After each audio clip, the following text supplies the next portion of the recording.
Okay, so let me very briefly tell you that it's a great privilege to have you here again with us today. We consider you as a very good friend of our committee, as you know. So I want to welcome you back. We strongly appreciate our partnership that enables us to answer to this very difficult pandemic.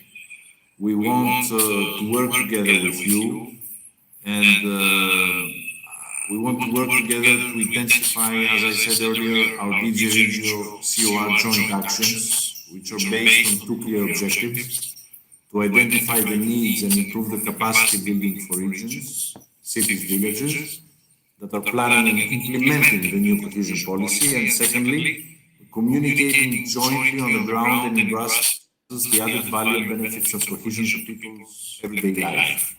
So for these two objectives, we can work together with using all the 12,000 cohesion alliance partners that we have as Committee of Regions.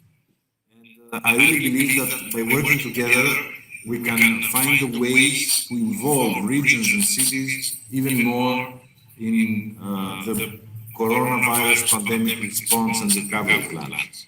So thank you very much again, dear Commissioner, for being here today. And the floor is now yours. Okay, thank you very much. I hadn't heard, in fact, your words, your kind words. So it's really it's also a pleasure for me to be able to participate in your assembly, in your plenary, and I think these periodic meetings are essential for us to keep in touch and for understanding how much we are being able together to achieve our common purposes. And in fact, as you have just underlined, we are partners in and we are natural allies in because our interests are common. I have prepared for the sake of time. I have prepared a couple of notes, and so I will suggest that we start by it, and then I'm open to questions or to comments and usual discussions as we usually do.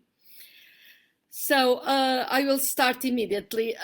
Dear President and honorable members and ladies and gentlemen, in fact, a lot has happened since we last met in plenary, and I think it was the 12th of October, if I'm not mistaken, of 2020, so of last year. And back then, we were still negotiating the cohesion policy files, and there was uncertainty regarding the final adoption of the multi-annual financial framework and next generation. When we think back, we can see how much we have done since then, all of us, all together. And now REACT-EU has already entered into force, the first instrument, in fact, to be approved from the next generation package. The Just Transition Fund and Interreg are now ready for final adoption. A political agreement has been reached on the Recovery and Resilience Facility, and we have already made substantial progress with the support, a very strong support from the Committee of the Regions, from the European Parliament, and also from within the framework of the German presidency.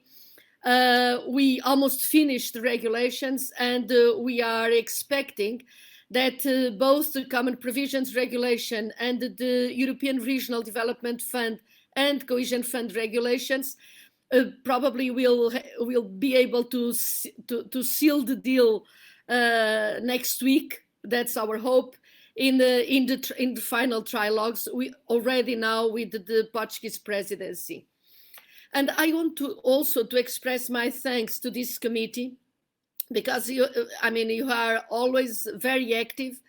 You have done relentless work. Your unwavering support has been essential. And these regulations lay the basis, I hope, for a sustainable recovery. and also long-term transition to the green and digital economy, hopefully for every region in Europe. This is our shared goal. We managed to put cohesion, in fact, at the center of this emergency response, of the economic recovery, of the just transition, and recently as an important element of the response also to Brexit, because we have another instrument which is also being prepared and ultimated, which is the Brexit Adjustment Reserve. So now I think it's the time to shift from plans to implementation. We use this kind of image in other occasions, but in fact in the crisis, and with the Coronavirus Response Investment Initiative, which was this CRI and CRI Plus, that was really something completely new that we did with your support. And we have put what I could call our firefighters' helmet. In our work on the regulations, we got out our architects' blueprints. But now it's time for the engineers and for the workers to implement. So it's now a lot on your shoulders and member states' shoulders. And in fact, we need to use all our capacities, all our engineers' toolbox and construction toolbox. So the challenge now is to build back better after the crisis, to build a greener, a more digital economy, to provide jobs and opportunities in every region. And in short, we must get out of the toolbox and build forward in a better way. And get to work we must, because we have been given a once-in-a-generation opportunity. It's the opportunity of an enhanced and expanded cohesion policy, the opportunity of the new Recovery and Resilience Facility, which is really a big thing. And in the next few years, many regions will see their European funding double, in certain cases almost triple. So, ladies and gentlemen, we must make the most of this historic occasion. Today, I suggest that we review the main opportunities and let us share our practical reflections on making the most for all our regions. No region left behind, no European forgotten is a nice slogan, but now we have got to put it in practice. And I would like to underline 3 points. First, in fact, I want to reaffirm this idea that we have to make the most of cohesion policy. Is our test also on delivery.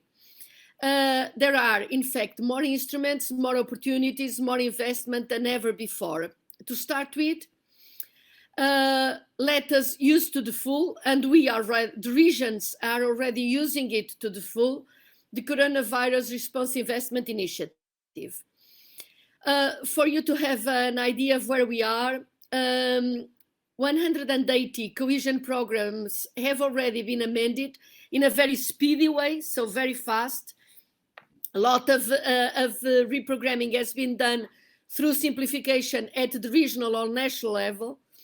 And we have mobilized 20 billion euros of cohesion investment from the national envelopes, as you know, that were unspent to counter the crisis. With this money, and a lot of freedom has been given to member states to reallocate as they need, but 4,500 ventilators are being supplied, 500 laboratories across Europe supported for being able to test for COVID, 500,000 small and medium enterprises are receiving grants, and a lot of other support to schools, to computers. Different member states used it differently. Regions are benefiting from it, and this is really something that often we are not aware of the role of cohesion policy in this process. The crisis is not yet over, and if your region, if you find that there is still unallocated cohesion investment from the 2014-2020 period, of course, I urge you to speak with local program managers about, if you don't have already allocated money to specific projects that still, are going on. But if there is some empty and some needs on the other hand, you can still mobilize it for healthcare or for economic support. Second instrument, let us make the most also of REACT-EU. This is a 47.5 billion euros of new resources borrowed from the financial markets. So we cannot yet use this money, but we can use some sort of transition bridge finance so that when the money is available, it can refinance, because one of the characteristics of REACT-EU is that it can finance back projects that, provided they are a response to the crisis, and they provided they have started after the 1st of February 2020. So my services are working with the national and regional authorities to ensure these resources reach the real economy as soon as possible. And I ask for your support in 3 areas.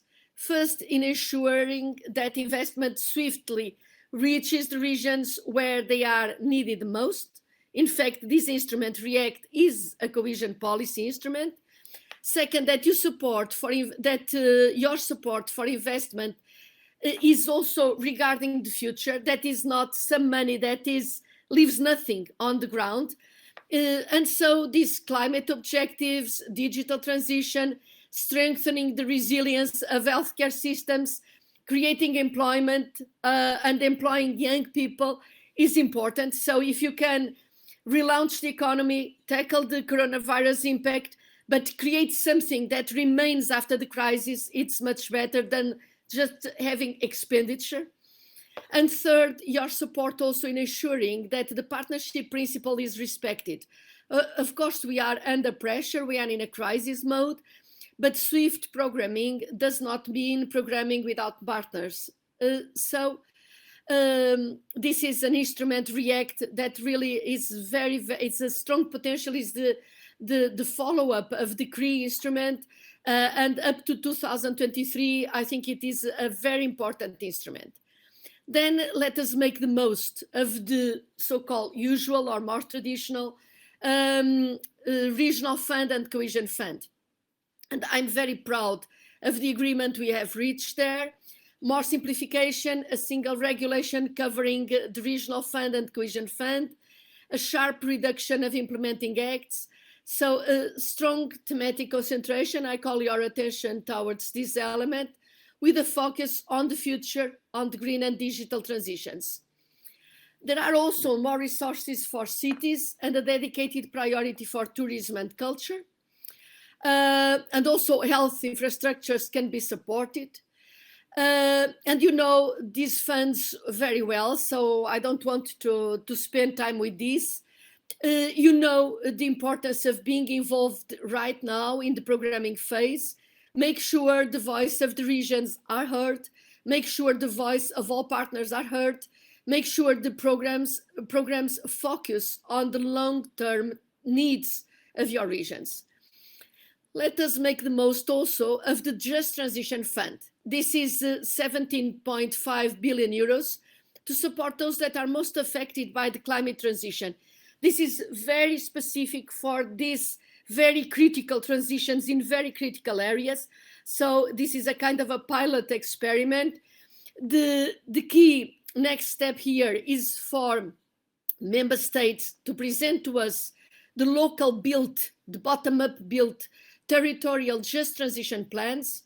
Member states are responsible for drawing this up, but it needs a lot of active involvement at local level. In this context, I welcome your offer of a multi-level dialogue as a part of this Just Transition platform. We must in fact work on the practicalities and timing, but your context, your contribution will definitely add value to this platform. So this is my first point. I just tried to highlight the kind of instruments that are available now. Nothing new for you, but I think it might be of use to have a broad view of what is available. And in fact, there are massive opportunities. Nevertheless, there are other sources of support outside the pure cohesion policy. And this brings me to the second point, making the most of other instruments. I think it's very important to highlight the best possible way to combine, for instance, instruments that are not partnership instruments. They are more typical EU initiative instruments, such as Horizon, engage more and more at the regional level, and it's very important your connection and establishment already of a framework with Horizon, also with Social Fund. But I would like to call your attention to the Recovery and Resilience Facility, because it is an unprecedented instrument. It's 672.5 billion of loans and grants, supporting investments and reforms. And it is important to note that the key next step here is the preparation, and that is underway already by member states, of the recovery and resilience plans. You have a crucial role in these plans. Member states must outline how their plan will contribute also to promote growth-inducing reforms, enhancing cohesion, taking into account local, regional, national disparities. And you are the voice of regions here in Brussels. So I strongly encourage you to continue to speak out on this, because in fact, the Recovery and Resilience Facility cannot be territorially blind. I particularly ask for your support in ensuring complementarity and consistency with the goals and instruments of cohesion policy that I've just referred to. But you also have a role in encouraging local voices. We in the Commission believe that these plans will only be successful with strong regional and local ownership at every stage of the process. We have ensured a strong consultation process. Member states will have to provide a summary of the consultation process they have done with local and regional authorities, with social partners, civil society organizations, with youth organizations, and other relevant stakeholders. And this cover both the preparation and the implementation of the plan. They will also have to explain how these inputs of the stakeholders were reflected, in fact, in the plan, to make to put content in the dialogue. I count on your support in informing all the relevant partners of their right to be involved in the process, because this creates the ownership, the national and regional and local ownership of the process.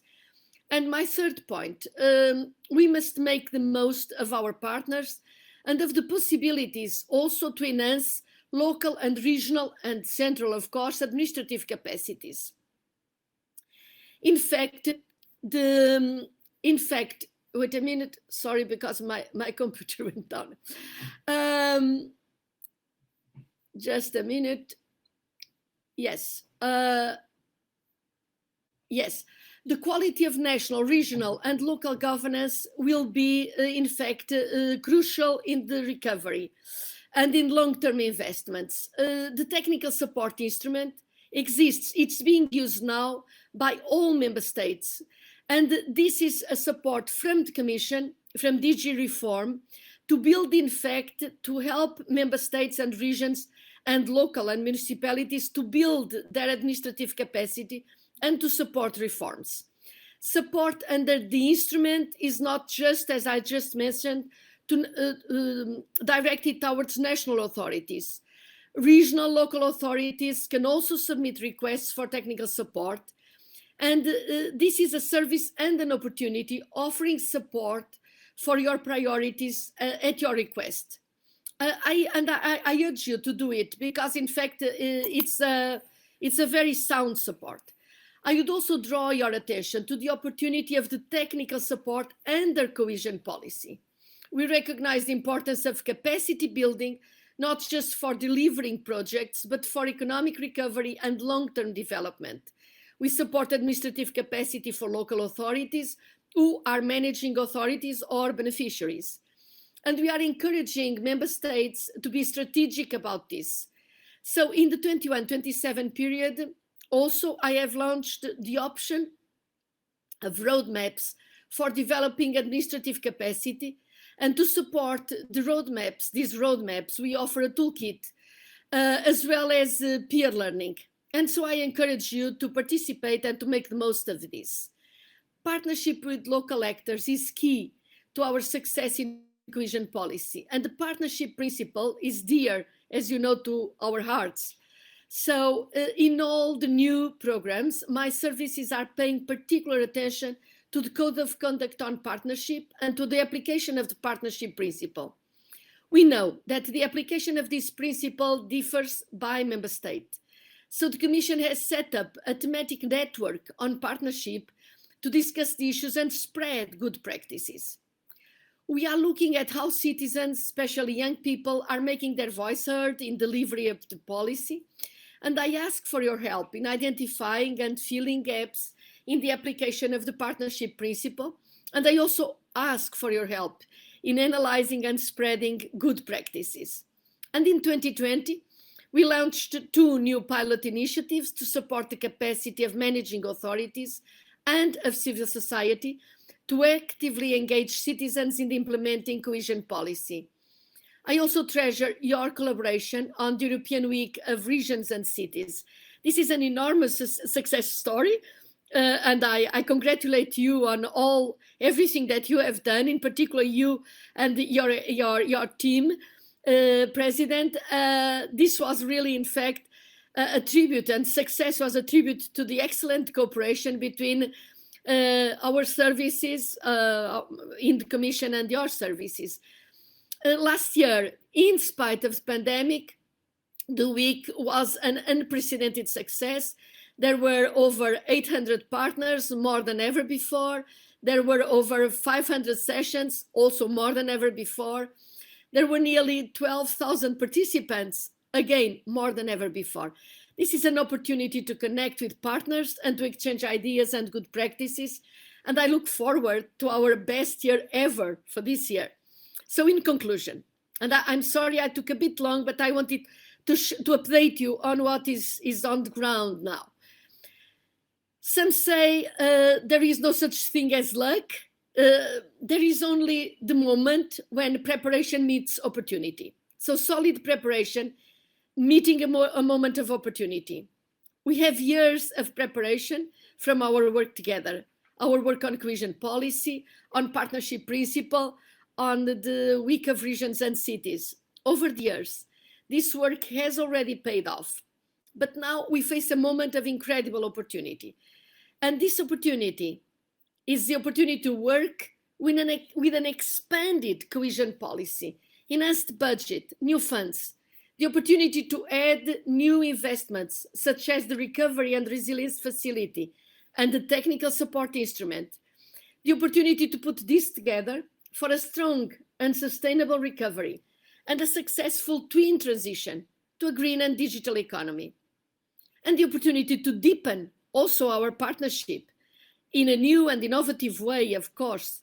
And I urge you to be present in every plan and every program to speak up for the principles of cohesion and for the rights of the partners. Let our actions in the coming years give them a good story to tell. So thank you very much once again. I apologize for having taken a little bit longer, but I wanted really, as I mentioned before, to share with you where we are and to tell you how much I count, and we count here in DG Regio, how much we count on you and your work and your enthusiasm and your capacity to deliver in this so special phase of our life together. Thank you very much once again. Thank you very much, Commissioner Ferreira.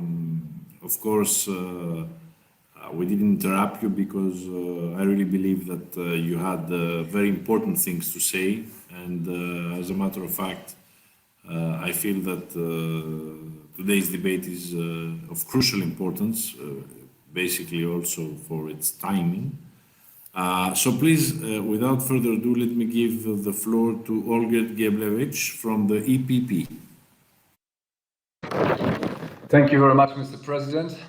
Dear Madam Commissioner, first of all, I would like to thank you for your informative intervention and underlining the special role of local and regional authorities and for a great work you have done during the last months as an EPP COR president, as well as a president of West Pomerania region, one of the biggest regions in Poland with a size of 70% of Belgium. I perfectly know how much our villages, cities and regions have suffered from the COVID-19 pandemic, and we don't have a time to lose. What we expect is the following. First, to speed up the process of shaping the new operational programs with which will answer our local needs and allow us to realize projects on the ground in the fast track.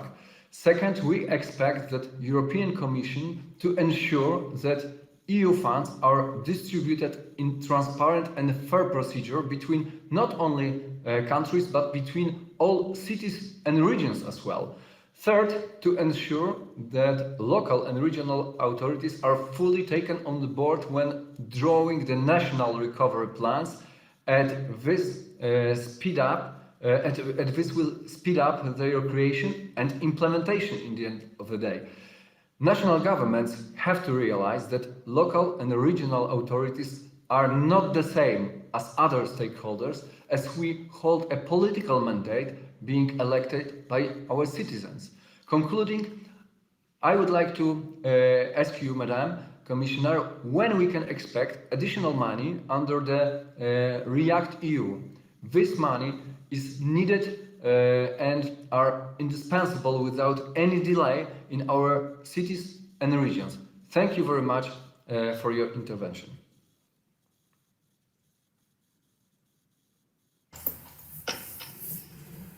Okay, thank you very much, Olgrid. The floor now to Emil Bock from the EPP. Thank you, President. Thank you, dear Commissioner Ferreira, and congratulations for your very pragmatic and concrete presentations. First of all, I'd like to say that I strongly support the message of President Tsikostas and also of the President Geblevich about the emergency, about the urgency to adopt as soon as quick as possible the programs, because this is a matter of trust in the European Union, in the capacity of the European Union to react promptly to the present situations. Let's be honest, at the beginning of the pandemic, the reaction of the EU was slowly, but now it's back on track. And now it's time for actions, and from that perspective, the adoption as quick as possible of all the programs, including the recovery and the facilitating plan, it's important for us. Now, a second comment, it's about cohesion policy. It was a successful program overall from the last period. I can share you the experience of Cluj-Napoca. For example, my city, for each euro that we invested here in Cluj from our local budget, we managed to attract 2.5 euros from the European funds. And for example, we invested more than 100 million euros in the public transport, and half of them is electrically already in place. But now let's move to the future. Dear Commissioner, taking into account what I already shared with you, it's a matter of emergency and an importance of providing the local authorities with the possibility of expressing their views in the drafting of the programs. I think the national rules, which make the spending more complex, should be an element of the past. And we count on your support, on your trust. Last but not least, I would like to mention about the trialogue, which is now in place between all the actors in Brussels in order to approve the CPR. I have a concrete proposals concerning the Article 58.b to increase from 10% to 20% the level of amount for green spaces. You know, it's a technicality, but it's important for us. And last but not least, pay attention to the flexibility and integration of funds and one in, one out rule. Thank you, Mr. President. Thank you, dear Commissioner Ferreira. Thank you very much, Prime Minister. The floor now to Brigitte Honnet from the PES. Ja, vielen Dank, Herr Präsident, sehr geehrte Frau Kommissarin. Zuallererst möchte ich im Namen meiner Fraktion, der Kommission, den Mitgliedstaaten und dem Europäischen Parlament für den Mut danken, neue Wege einzuschlagen.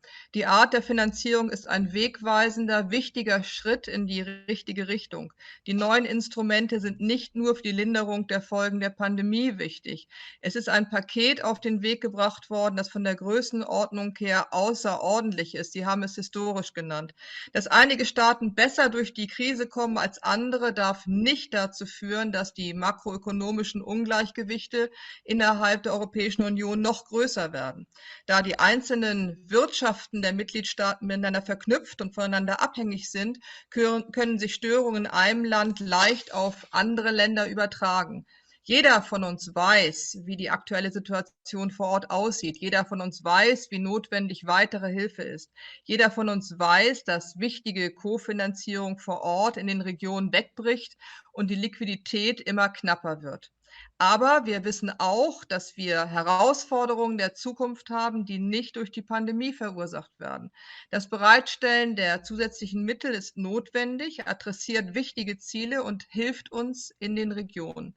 Und die Mittel müssen schnell fließen. Ich appelliere an alle, wirken Sie daran mit, dass die Ratifizierung in Ihren Mitgliedstaaten schnellstmöglich abgeschlossen wird. Blockadepolitik Einzelner hat uns schon wertvolle Zeit verlieren lassen. Herzstück der europäischen Wirtschaft sind in der Regel die kleinen und mittleren Unternehmen. Sie sind vor Ort mit den vertrauten Ansprechpartnern vernetzt. Für sie werden dezentrale, flexible Programme benötigt. Ja, es muss sofort auf die Krise geantwortet und reagiert werden. Die langfristigen kohäsionspolitischen Ziele dürfen aber nicht beiseite geschoben werden. Ziel muss die Unterstützung der wirtschaftlichen Erholung in der Folge der Corona-Pandemie durch Förderung des wirtschaftlichen, sozialen und territorialen Zusammenhalts sowie des digitalen und grünen Wandels, einschließlich der biologischen Vielfalt und der Umsetzung der Klimaziele bleiben. Insofern ist es gut, dass dieser Anspruch in den Aufbauprogrammen deutlich formuliert wird. Die neuen Instrumente nehmen eine wertvolle Brückenfunktion für den Übergang zwischen dem Auslaufen der alten und dem Beginn der neuen Förderperiode ein und kombinieren diese miteinander. Es ist gut, dass die Ziele aufeinander aufbauen und sich idealtypisch ergänzen. In meinem Hause lasse ich gerade prüfen, wie wir die Mittel aus React EU in die Regionalpolitik einbinden können. Wir nutzen in meiner Region verschiedene Instrumente und Fördermittel für einen regionalisierten Ansatz. Unser Ziel ist eine durchgängige Regionalpolitik unter enger Einbindung der Zivilgesellschaft sowie der Wirtschafts-, Wissenschafts- und Umweltakteure. Das Ganze wird von landesweit geltenden Mainstream-Programmen flankiert. So investieren wir in die Zukunftsfähigkeit und machen gleichzeitig die Europäische Union vor Ort sichtbar. Das entspricht ja auch dem, was Sie eben auch in Ihrem Beitrag auch gefordert haben. Sehr geehrte Frau Kommissarin, ich danke Ihnen, dass Ihre Dienste den regionalen Programmen ein Fast-Track-Verfahren für die Genehmigung zusagen. Das hilft uns vor Ort sehr. Ich befürchte, dass die zeitliche Begrenzung der Mittel für die Aufbauinstrumente uns noch einholen wird.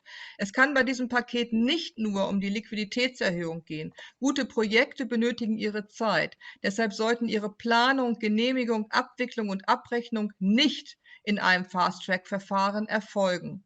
Deshalb, sehr geehrte Frau Kommissarin, appelliere ich an Sie, die derzeitige Dachverordnung dahingehend zu ändern, dass die faktischen Laufzeiten der Projekte aus dem Aufbaupaket länger laufen können als bisher vorgesehen. Last but not least, wir wissen, dass in jeder Krise auch eine Chance steckt. Lassen Sie uns diese gemeinsam zum Wohle der europäischen Regionen erreichen. Ich danke Ihnen.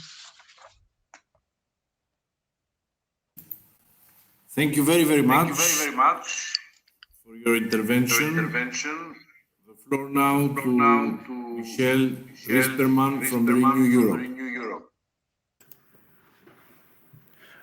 Thank you, Mr. Chairman, and thank you also, Mrs. Ferreira, for coming here in our meeting. I'll continue in Dutch. Zoals mevrouw Ferreira net al aangaf in de bespreking van de update, er is enorm veel werk verzet door de Europese Commissie en door de verschillende lidstaten. Er is enorm veel werk verzet om nieuwe regelingen op te tuigen die we de komende jaren met elkaar gaan uitvoeren en die we nodig hebben om, zoals mevrouw Ferreira het al zei, to build back better. Om Europa beter uit deze crisis te laten komen dan dat we erin gegaan zijn. Dit is natuurlijk een gouden kans die we met elkaar zouden moeten pakken. Het is ook heel belangrijk om dat met elkaar te doen, om dat samen te doen.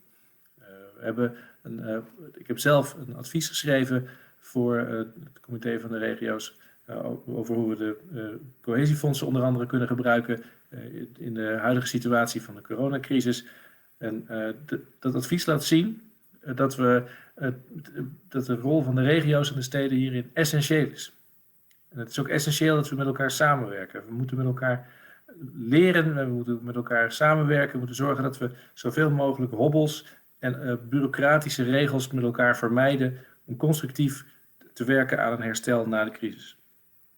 Het is daarbij ook belangrijk dat we gebruik maken van bewezen, bestaande programma's en dat er niet nieuwe programma's worden opgetuigd die nieuwe kinderziektes met zich meebrengen en nieuwe bureaucratie. Er zijn genoeg programma's binnen de cohesiefondsen die heel goed werken en die ook goed toegepast kunnen worden om te zorgen dat we beter uit deze crisis komen. En we zien ook dat de nieuwe regelingen te vaak te veel macht bij de lidstaten leggen. Dit is een soort van recentralisatie van gelden. Bijvoorbeeld bij React-EU zien we dat die onwenselijk is. Die zorgt dat het partnerschapsprincipe ondergraven wordt. Ik was heel blij om te horen net hoeveel waarde mevrouw Ferreira hecht aan het partnerschapsprincipe. Maar we zien dat het te vaak onder druk staat. En natuurlijk is het heel belangrijk om met elkaar eraan te werken dat het goed ingevuld blijft. Maar ik zou aan mevrouw Ferreira willen vragen in hoeverre ze kan en in hoeverre ze wil optreden tegen lidstaten die het partnerschapsprincipe niet handhaven. We zien dat lidstaten dit niet altijd doen. Een voorbeeld is nu bij de uitwerking van de ESF-programma's in mijn eigen land, Nederland, waarin de Rijksoverheid de rol van de transitieregio's niet wenst te honoreren. We hebben een aantal transitieregio's in Nederland en daar hoort een verdeling van het budget bij. En bij de verdeling van de ESF-fondsen wil mijn eigen lidstaat die verdeling niet honoreren. Ik zou mevrouw Ferreira willen vragen of ze dat weet en in hoeverre ze daartegen op zou kunnen en willen treden. Want ik ben het zeer met mevrouw Ferreira eens. Make sure the voice of the regions is heard. Dank u wel. Thank you very much, dear colleague. The floor now to Marco Marsilio from the ECR.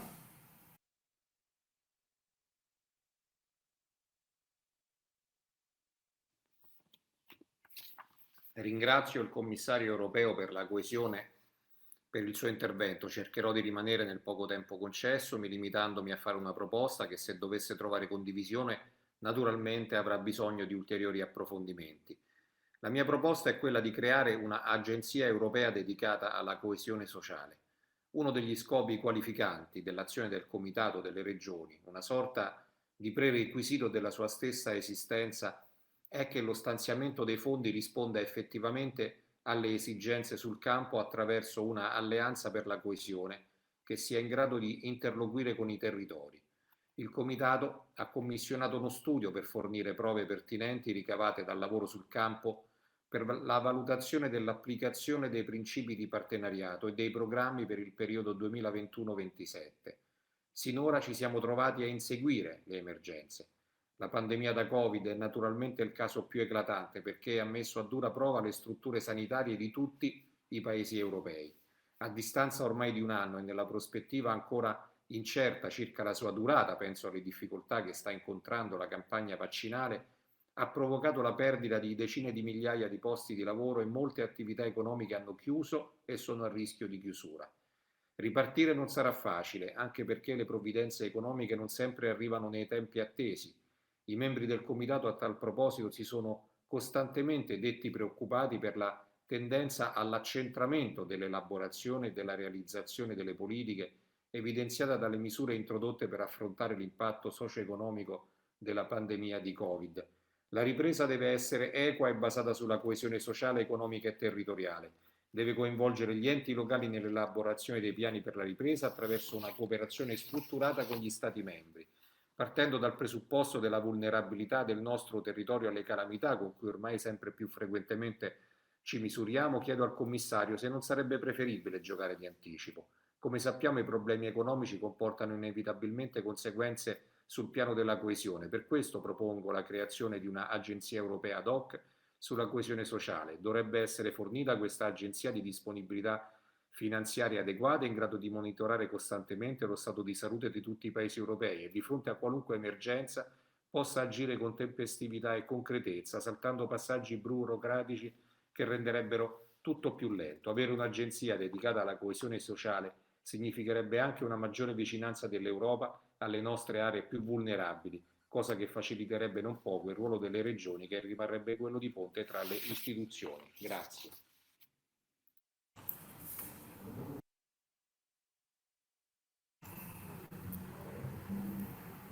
Grazie mille. The floor now to Nanette Maupetius from EA Group, please.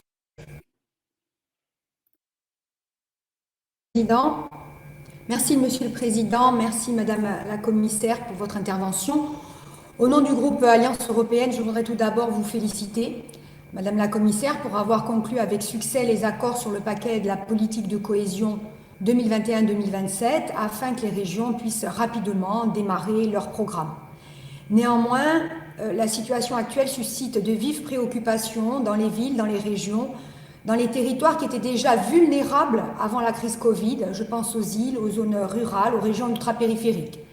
Même si nous saluons l'importance de l'effort consenti dans le plan de relance, nous sommes inquiets en raison de l'absence d'une méthodologie claire, notamment quant à la question de l'articulation entre la politique de cohésion et les outils de relance, en particulier la facilité pour la reprise et la résilience. Et sur ce point, il en va du respect du principe de partenariat. En particulier, les retards et les incertitudes concernant le calendrier, la disponibilité des ressources, la gestion trop centralisée posent d'énormes défis à nos régions qui devront mettre en place rapidement des programmes de soutien à la relance d'un côté et des programmes plus structurels de développement régional par ailleurs, dans un cadre global qui est encore flou et incertain, même si vous nous avez apporté des informations ce matin. Donc nous devons travailler ensemble pour promouvoir la valeur de la cohésion, comme l'a dit notre président, mais transférer les ressources vers des instruments centralisés et gérés par les États membres comporte le risque de passer à côté de la perspective territoriale et des besoins structurels et conjoncturels des régions et des citoyens. Il faut donc coopérer à tous les niveaux institutionnels pour que la politique de cohésion contribue à la croissance. Relevons les défis de la mise en œuvre, ils sont complexes, clarifions les règles et profitons-en pour réduire les charges administratives par la même occasion. Je vous remercie, Madame. Merci beaucoup. The floor now to Uros Brezan from the Greens.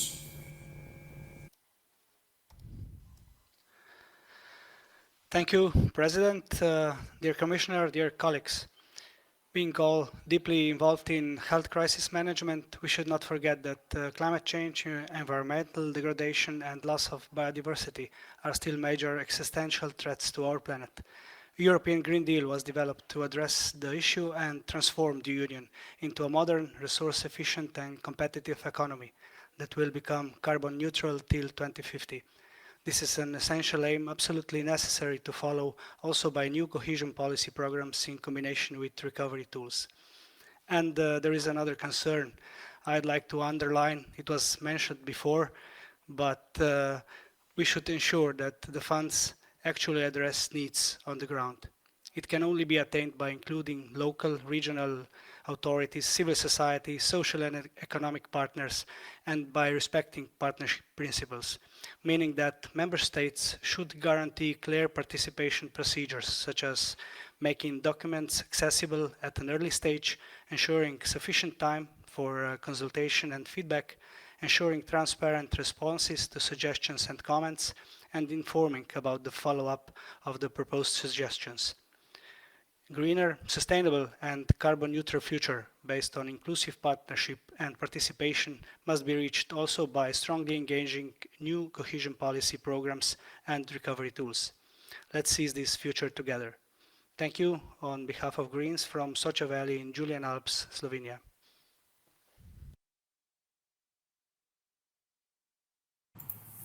Thank you very much. The floor now to our first Vice President, Vasco Cordeiro.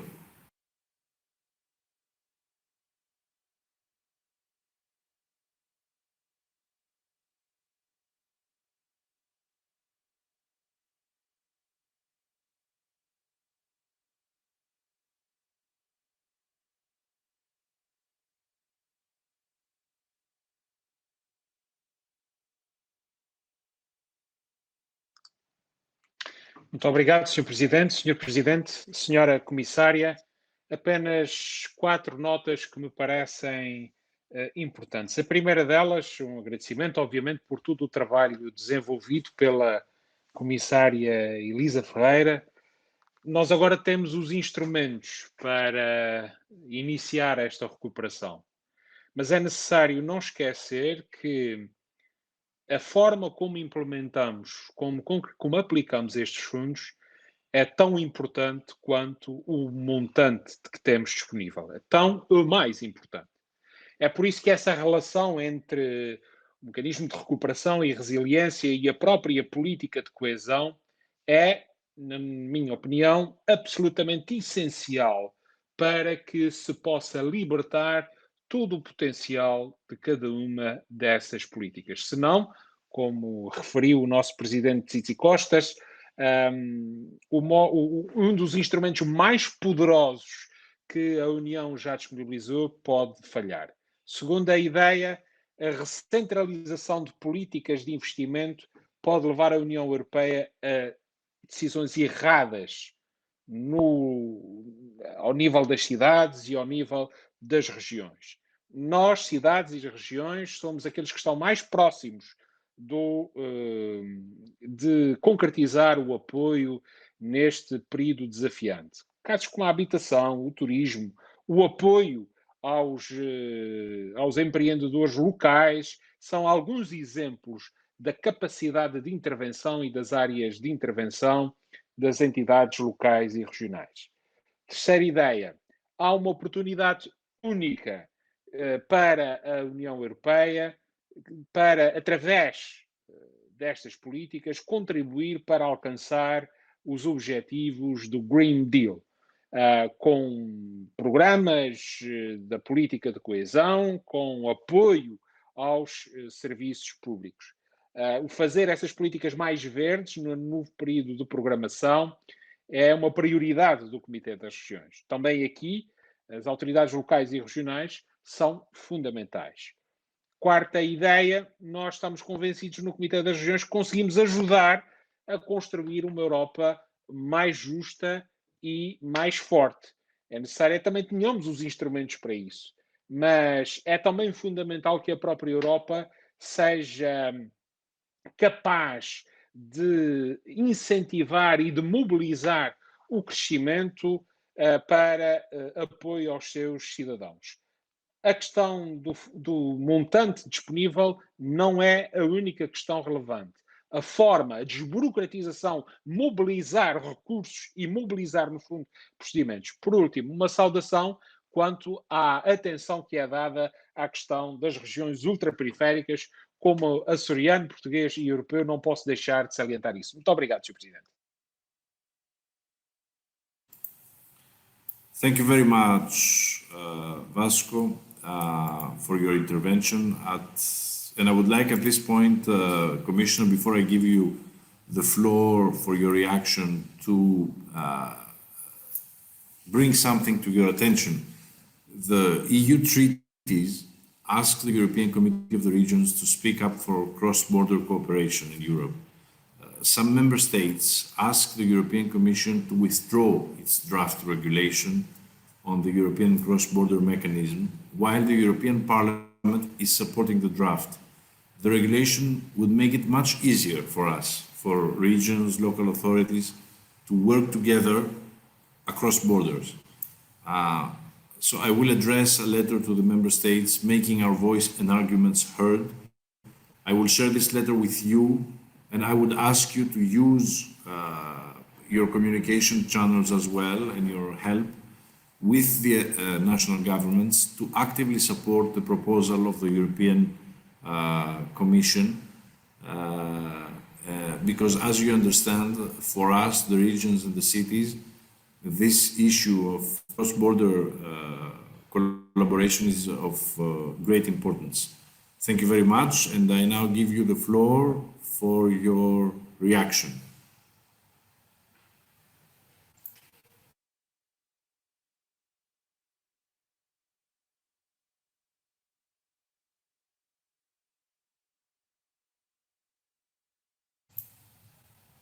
Commissioner Ferreira, you have the floor.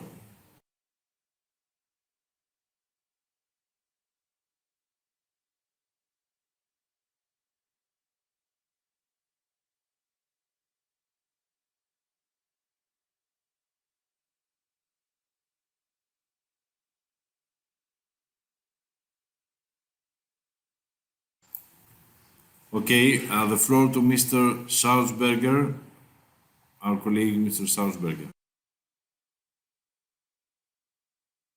Sehr geehrter Herr Präsident, sehr geehrte Frau Kommissarin, ich möchte auf eine sehr wichtige Feststellung der Frau Kommissarin zurückkommen, dass in den Kohäsionsmitteln nicht nur Ausgaben zu sehen sind, sondern dass das sinnvolle Investitionen in die Programme der Regionen und der Kommunen zur Wiederbelebung Europas nach der Pandemie zu sehen sind. Die Kohäsionspolitik, das ist ja unbestritten, ist die wichtigste Investitionspolitik der EU zur Entwicklung der Regionen und Städte.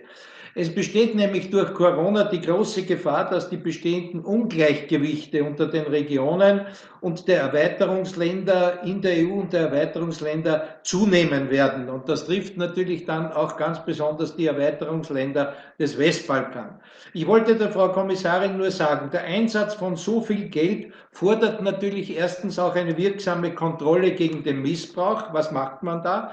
Zweitens, es fordert vereinfachte Regeln für die Inanspruchnahme, das ist kein Widerspruch.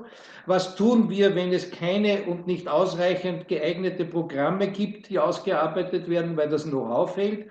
Und viertens, was macht die Kommission, um die Mitgliedstaaten wirklich dazu zu motivieren, dass sie ihre Regionen und Städte einbeziehen? Denn bis spätestens April 2021 sind die Aufbaupläne vorzulegen und das ist nicht mehr viel Zeit.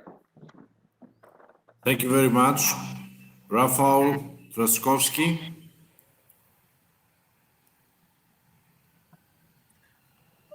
Bom dia, Commissaria. Espero que tudo bem. I wanted to talk about three things, really. First of all, participation of regional authorities in consultations. Secondly, transparent and non-political criteria. And thirdly, direct use of funds. It is incredibly important that regional authorities and cities are consulted when we talk about the future of structural policy, cohesion policy, but also when it comes to new instruments. Secondly, we need to make sure that all the process is done in a transparent manner and that criteria are non-political. And here the Commission has to be incredibly tough, and all the European institutions on the member states, because they use political criteria. I don't know whether you know, but Warsaw was taken out of the operational programs as the only part of Poland and brought back 2 days ago. So we need to be tough on that. And thirdly, especially when it comes to new instruments, I pledge to you and I submit to you a possibility for use of limited amount of funds directly with the regional authorities, with the cities, because that would allow us to actually create a situation in which we will all see the results of the policies that we're implementing. And this is the last sentence. We cannot really meet our priorities when it comes to Green Deal without involving the cities. Thank you. Thank you very much, Rafael. Guillermo Fernández Vara now, please, the floor.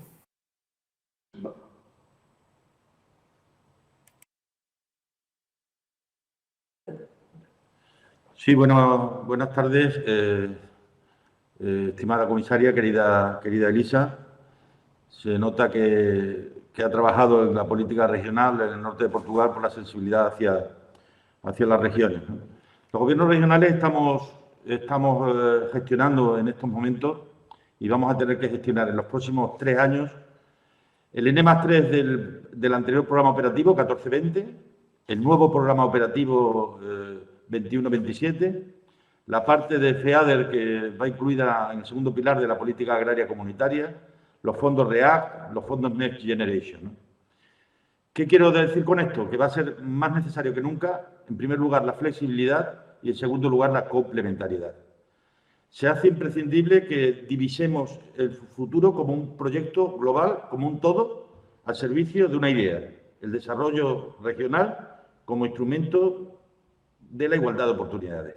En ese contexto, esa flexibilidad, esa colaboración, esa cooperación se hace ahora más necesario que nunca, hacia arriba, hacia el lado y hacia abajo, con los gobiernos nacionales, con los gobiernos locales, con los gobiernos transfronterizos en aquellos casos, como es mi región de relación con la querida Portugal, ¿no?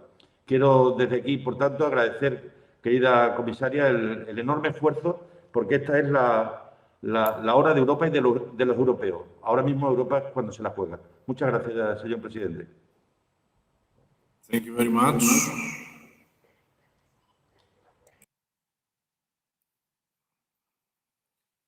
Elizabeth Nebreda Villa, please.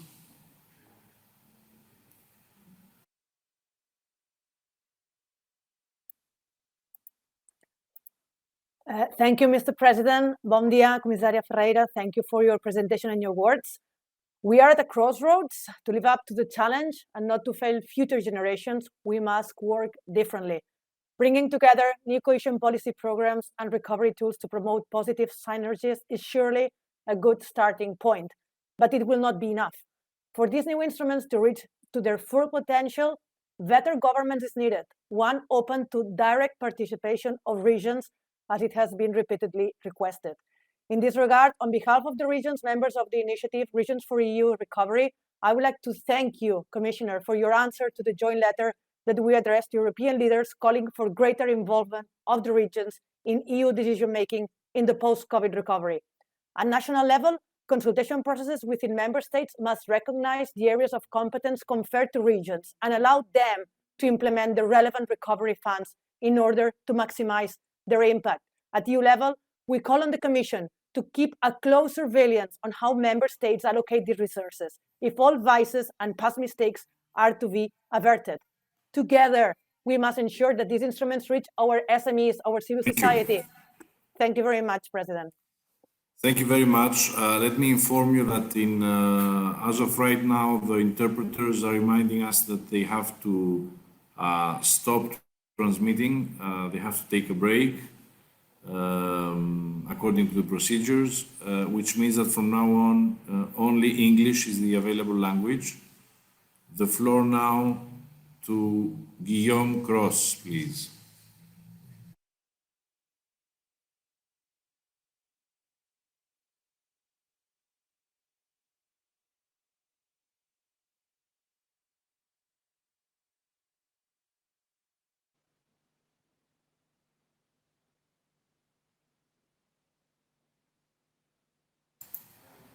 Dear colleagues, we will have to move very quickly, so everyone has 1 minute. In 12 minutes from now, I give the floor to the Commissioner.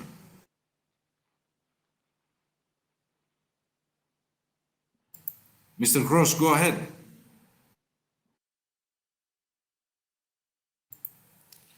Okay, Jorge Ascon Navarro, please.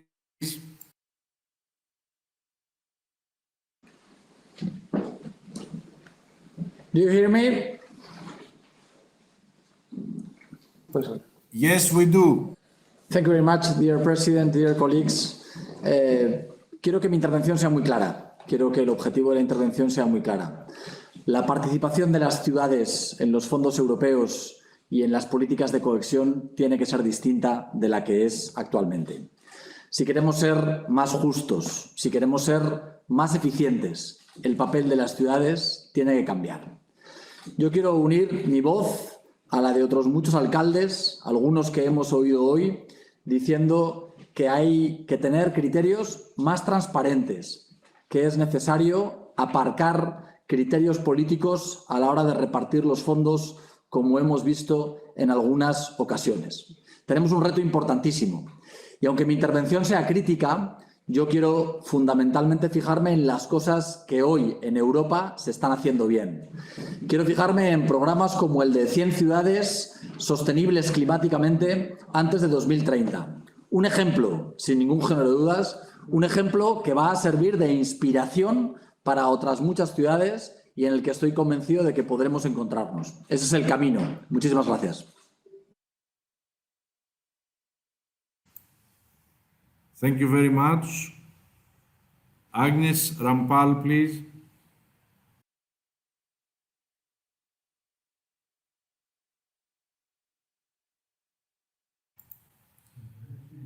The floor to Mirja Vehkapera. Kiitos puheenjohtaja ja arvon komissaari. Tulen alueelta, jossa on harva asutus, pitkät etäisyydet ja 4 täysin erilaista vuodenaikaa. Meille koheesiopolitiikalla on erityistä merkitystä tasaamaan erilaisia suhdanneeroja, luomaan mahdollisuuksia yrityksille kilpailukyvyn parantamiseen ja suurelle talouskasvulle. Kuten komissaarin puheesta kuulimme, niin rahaa on nyt jaossa ja ohjelmia on. Kysynkin meiltä kaikilta, olemmeko valmiita, onko meillä ohjelmat valmiit ja tekijät valmiina. Oulussa, Suomessa me panostamme digitalisaation kehitykseen, nuorten... There is a problem with your connection, so the floor goes to Gunther Platter, please.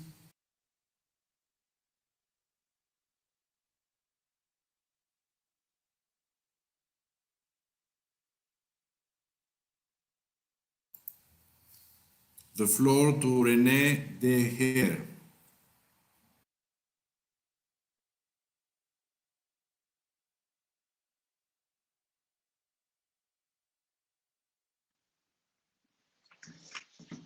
Thank you. I would like to thank Commissioner Ferreira for her contribution to combine forces between cohesion and recovery funds.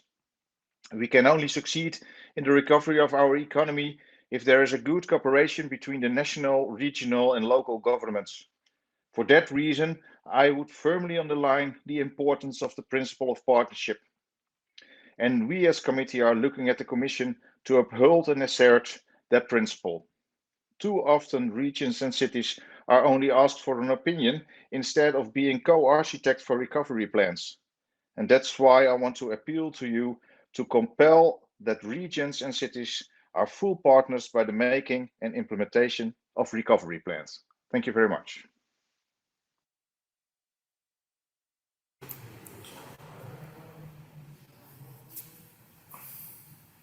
Thank you.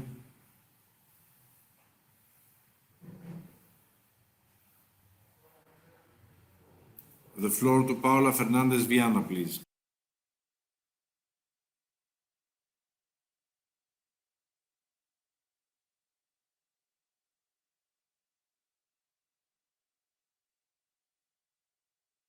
Programas europeos que van a financiar la recuperación económica. Las autoridades locales y regionales conocemos profundamente los problemas y desafíos de nuestros territorios y somos las más próximas a los agentes que generan desarrollo e innovación. Estoy totalmente de acuerdo con su intervención y desde Cantabria tememos que las autoridades estatales utilicen los fondos del plan de recuperación para recuperar competencias que no son autonómicas. Mi pregunta es, ¿qué va a hacer la Comisión Europea para propiciar la participación regional y local en la preparación de los programas 21-27 del Plan de Recuperación y de Resiliencia? Desde Cantabria reclamamos mayor gobernanza, que se nos permita participar en la gestión del reparto de los recursos europeos y denunciamos los criterios del Gobierno de España para el reparto de los 10.000 millones del Fondo READ que se está imponiendo de manera unilateral. Muchísimas gracias, presidente. Thank you very much. Mariusz Frankowski, please. Dziękuję, panie przewodniczący. Szanowna pani komisarz, chciałbym dzisiaj zwrócić uwagę na wyzwania związane z planowaniem programów polityki spójności w odniesieniu do regionów metropolitalnych, które przechodzą do kategorii regionów lepiej rozwiniętych. W przypadku polskiego regionu NUTS 2 warszawskiego stołecznego zróżnicowanie pod tym względem osiąga dzisiaj poziom ponad 100 punktów procentowych. Planowane wsparcie w nowym programie regionalnym ma wynieść zaledwie 17% 10% środków pozyskanych w obecnym okresie. Taka sytuacja stoi w sprzeczności z celami polityki spójności, u których podstaw leży zrównoważony rozwój poszczególnych regionów, jak i całej Unii Europejskiej. Zwracam się do Komisji Europejskiej o wzięcie powyższego pod uwagę podczas negocjacji umowy partnerstwa dla Polski i odpowiednie odzwierciedlenie potencjału i zróżnicowania regionu warszawskiego stołecznego, uwzględniające potrzeby przedsiębiorców, sektora naukowo-badawczego oraz lokalnych samorządów.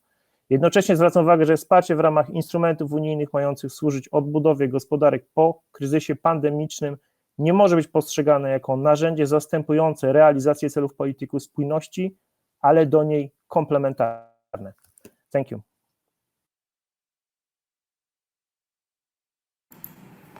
Thank you. The floor to Rastislav Trinka, please.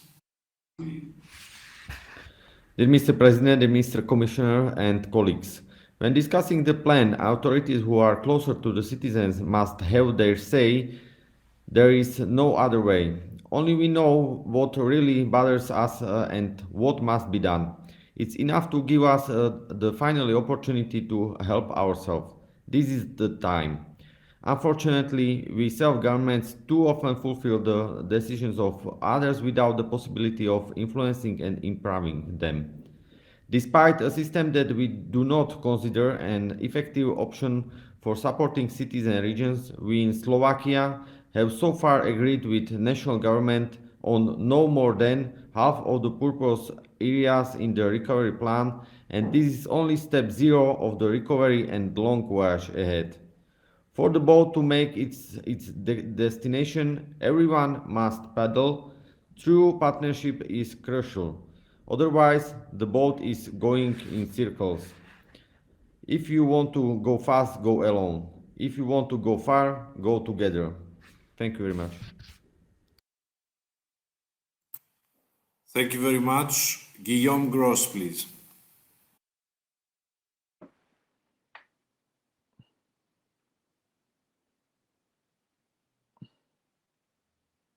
Oui, merci, merci de me donner la parole. Madame la commissaire, chers collègues, concernant l'articulation des plans de relance nationaux et des fonds de la politique de cohésion, l'étude récente menée par le Comité des régions pointe clairement que les États n'associent que de très loin les collectivités territoriales. Au premier rang desquelles se trouvent des autorités régionales et bien souvent pilotent la mise en œuvre des programmes de la cohésion. De fait, le risque de ne pas mobiliser efficacement, ça l'a déjà été dit, REACT-EU et les financements 21-27 au démarrage est réel. Donc, quel mécanisme et allègement allez-vous mettre en œuvre pour faire en sorte que dans 2 ans, nous ne constations pas l'échec de cette initiative de relance, et en particulier au niveau territorial, et quelles sont vos attentes vis-à-vis des États membres sur ce sujet? Je vous remercie.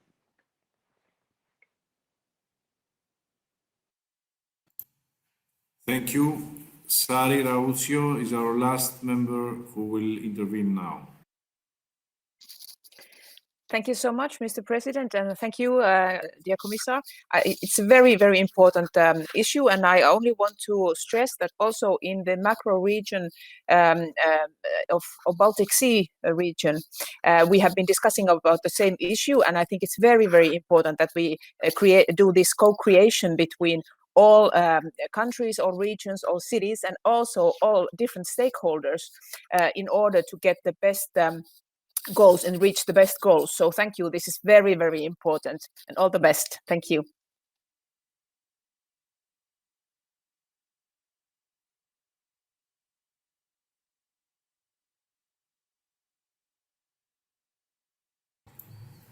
Thank you very much. Commissioner Ferreira, you have the floor for your final remarks and reaction. Thank you.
I understand there is a technical issue with the connection of Commissioner Ferreira.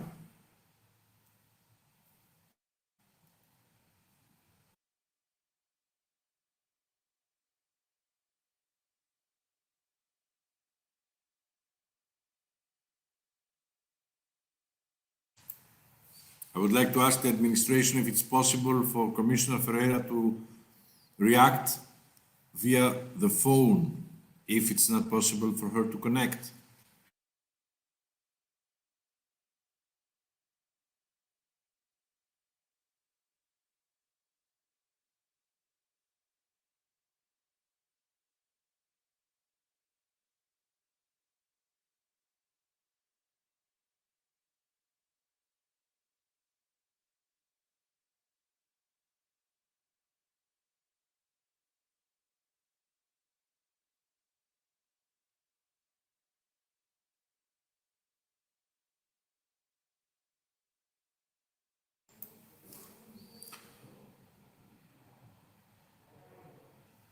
I would ask the administration to respond to me. Are we going to have Commissioner Ferreira or not?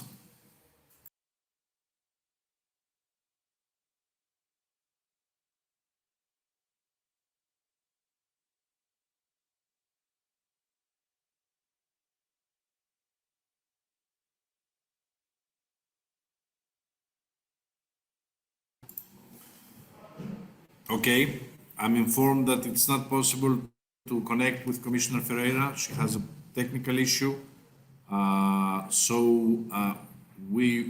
She informed us that she will answer to our members in writing, and this way she will be able to reply to all the questions and the remarks that were made by our members today in this very interesting debate. This is what I propose, and this is what we will convey to the cabinet of Ms. Ferreira, and hopefully we will get an answer in writing to all of the questions and the comments that you have made.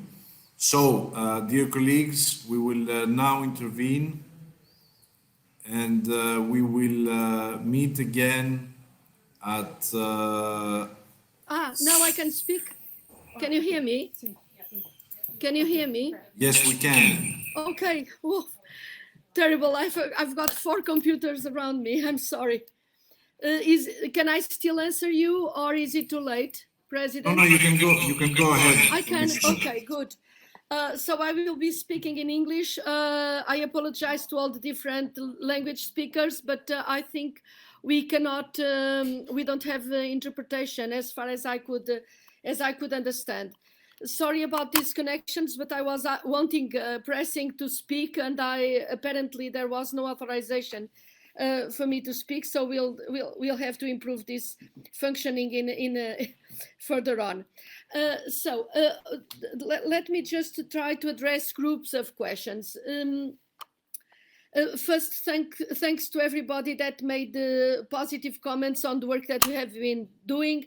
I think it's a big team. It's your group, it's the Parliament, it's the Council, and it's the staff of DG Regio, of DG Reform, and all the staff that all over works in a big team. In fact, I would touch upon several questions. First, I think there were lots and lots of questions about the partnership principle. And for us, this is really, I tried to address it in my initial speech, and I think it's a very crucial thing. So we have to strike the right balance between sharing, participation, and the need to have a quick answer to our companies, to our citizens, in terms of starting to deliver. But we are very attentive that, in fact, in particular when it comes to the normal programs and to the programs that are associated and are within the recovery and resilience plans, that in fact we have sufficiently sound participation of the different levels. We were talking also on lots of questions about the speed. Okay, we are, as you know, we finish most of the cohesion legislation until December. So we just have to finish, we hope to finish next week with Parliament and Council, just the final parts of the Common Provisions Regulation and of the Regional Fund. But the bulk of the texts are finished. This allows member states and regions to start preparing, because all the eligibilities are already established, and the crucial parts of the text are finished. So, of course, formally, we didn't finish completely. It was not published. It will go through the jurists, linguists, but the most relevant legal texts, they are there. But nevertheless, let's be clear about the timings. Everything that depends on the next generation, so everything that depends on the borrowing, the Commission going to the markets and borrowing 750 billion euros, and this will be the source, financial source for REACT-EU, for the part of the Just Transition Fund, and for the RRF, has to go through a series of procedures. And the most important one is that all member states have got to give the authorization to the European Commission for the Commission to go to the market. So this is a crucial thing, and it's indispensable, because we cannot borrow in the market without an unanimous authorization by member states. And the quicker this procedure is finished, the quickest it is to go to the market to borrow. Then we have got to finish the plans of the member states and the proposals of the member states. So this is in the hands of the member states as well. So several member states have already presented their initial reform plans to the Commission, and the dialogue is going on, but certain member states didn't yet present anything. So this work has got to be finished. So we are talking about springtime, but as early as possible to close these procedures. But in the meantime, I want to underline that there is no a vacuum. So from the previous multi-annual framework of support, the effective execution level is, I mean, for the most advanced member states, around 50% of the overall amount of money available. So there are margins. Of course, we allowed through CRE reprogramming what was not spent yet, and this goes on.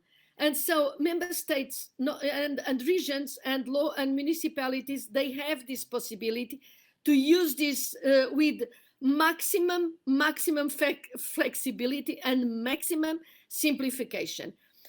As I told you, 20 billion have already been spent, but the full flexibility allows for reprogramming across programs, across regions.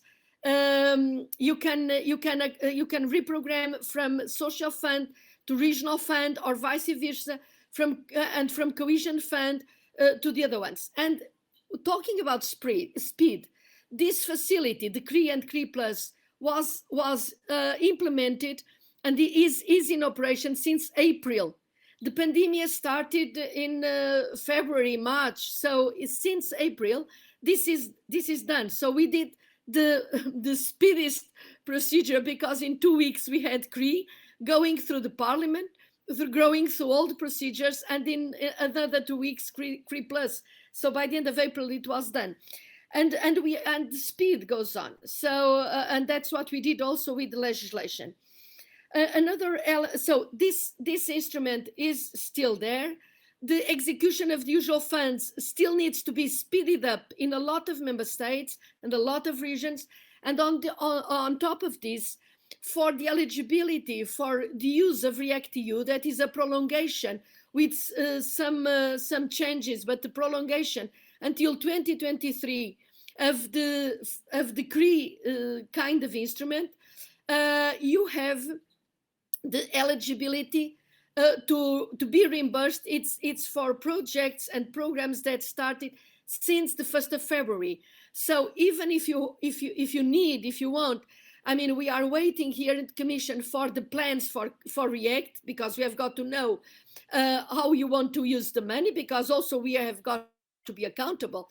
I mean, we are speeding up the negotiations, and as soon as the money is available, because this money depends on the new next generation instrument, so this borrowing, as soon as the money, there is the possibility to reimburse backwards. So this, I mean, I don't think there is a really scarcity of money, but I think we need to have a seamless kind of transition from the emergency instruments into the most long-term instruments. There were lots of questions also about the social aspects. But before that, about environment and about consideration of recovery, but recovering along different bases. And of course, the Recovery and Resilience Plan requires that use of funds will be 37% allocated to green and in particular climate investments, and 20% for digital investments, which are a way to combine, to allocate to define a new strategy for the future. Also, in the European Regional Fund, you have 30% as a target for the use of the funds, but then you have this digital and climate requirements with different levels of thresholds according to the regions. But this concern is there. Then there is the role of cities, and I find this a very important issue. Because the role of cities is absolutely crucial, for sure. But we have got to bear in mind that in the regional fund, the proposal of the Commission was that cities and urban areas would be allocated with extra margins of maneuver, at least 6% of the ERDF, and it ended up with 8%. But we have got also to bear in mind this balanced approach, that in fact there is this capacity, this strong capacity that the big cities have to combine it also with the strategy for the middle-sized cities and towns, and also for the fact that the biggest centers, the most developed centers, have got to be supported in those kind of investments that really front load, that create something new, and in programs and projects that spread development around. Because what we are observing, and it's not only the Commission, it's also the World Bank and the studies that have been done, is that imbalances are increasing, and they will have increased after this crisis more than before. So cohesion policy has got to have this specific concern of rebalancing the growth, rebalancing development. And so the role of cities has got to be seen within this context, that in fact, probably they also have to reflect on their internal income and how you redistribute internally the income. But of course, there is this specific role that we expect them to play towards the surrounding areas, and also towards the most complex or sophisticated or innovative ways to use the funds. Apart from this, I'd also like to underline Vasco Cordeiro and Madame Marpercius Marie that spoke in French. I mean, this convergence aspect is particularly sensitive in those regions that suffered the most. And for instance, REACT is supposed to address in a proportionate way the regions that suffered the most. And of course, the outermost regions suffered a lot. Most of them, and not only them, but those regions that depend on tourism, on industry, those that needed physical contact for their development, they suffer much more than others. The cultural activities. So this is now one of the targets that we have. That it's the support that we want to give to these regions through REACT is specifically targeting, but also the recovery instrument has got to bring these regions forward. And in the negotiations of the funds, there was a particular care with the RUPs, the outermost regions, RUPs in French, but the outermost regions, exactly because they don't have a lot of alternatives. They depend a lot on flights. They depend a lot of tourism. They depend a lot on agricultural policies and exports. And so they were very, very affected, but they are the kind of extra dramatic situation. But this kind of situation has got to be also reflected in the way we organize not only the emergency support, but also the relaunch for the future. Last comment on simplification. We made a lot of simplification when we implemented CRE and CRE Plus and REACT, and also in the regional fund legislation. I call your attention for the simplification. That doesn't mean that you and us are less accountable towards citizens and towards the monitoring and auditing boards. So we have got really to fine-tune the way we address this accounting and at the same time simplifying procedures. But there are more than 80 new procedures that are exactly trying to touch upon this issue, simplification. So I think I addressed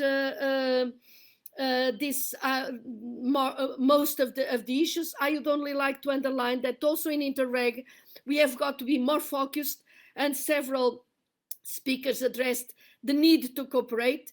And of course, we have got to give more and more content to what we do with Interreg. REACT now can cover also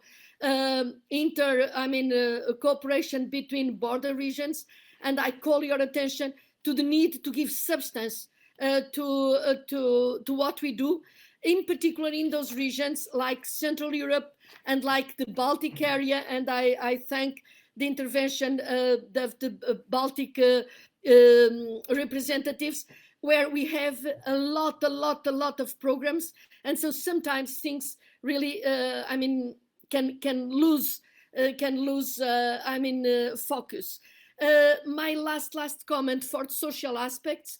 In fact, social aspects are absolutely crucial, and they are at the center of this recovery. When we say no one can be left behind, there was a suggestion to create a new agency. This is something that needs more reflection, but the social aspect is at the core of our recovery strategy. So we just have to make sure that by combining adequately the social fund, the regional fund, the RRF, that we really, create value added and give our citizens the capacity to participate fully in the development of Europe.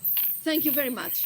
I'm sorry about this. The technical problems I cannot do a lot about it, but I tried not to give the questions without answer, because the written answers tend to be very rigid, very schematic, and I was fearing that I would not be able to address all the questions that have been put, and they were so relevant that I wanted really to make an effort to do it. Thank you very much indeed, and we'll keep in touch, hopefully with less digital problems in future. Yes, and let's hope, Commissioner, that we will be able to finally meet in person, because it's really tiring for all of us, the fact that we have to connect, discuss online all the time. We are at least 500 people connected at this time, members of the European Committee of the Regions, who have followed our debate. And it's really a pity that we cannot meet in Brussels and discuss in person. I really want to thank you. You reiterated the fact that you are the best friend of the Committee of the Regions in the Commission today. And I have to thank you because you gave answers to all of our members' questions and concerns and comments. And I think that we have a clear view of how we will move forward, both in addressing the coronavirus health crisis, but also, and most importantly, the recovery. So it is true that using the European funds, I do it here in my region in Central Macedonia. If it was not for the funds used from the European Union, from the structural funds, we would not have been able to help our hospitals, to help our industry and our businesses revive and stay strong during this pandemic. So I really believe that we have great things to do ahead of us. The news you gave us were very important on the flexibility of the programs. And this is how we want to move forward because the crisis is still unfolding. Matter of fact, we are having a third wave coming into Greece as we speak. So I'm really hoping that we will have a lot of things to do together, thanks to the very good collaboration and the close collaboration that we have, the Committee of the Regions and yourself. So thank you very much again, Elisa, Commissioner Ferreira, for your time and your very important involvement. Ευχαριστώ. Obrigada. Merci. Ευχαριστώ. Thank you. Dziękuję. Thank you very much. Bye. Bye.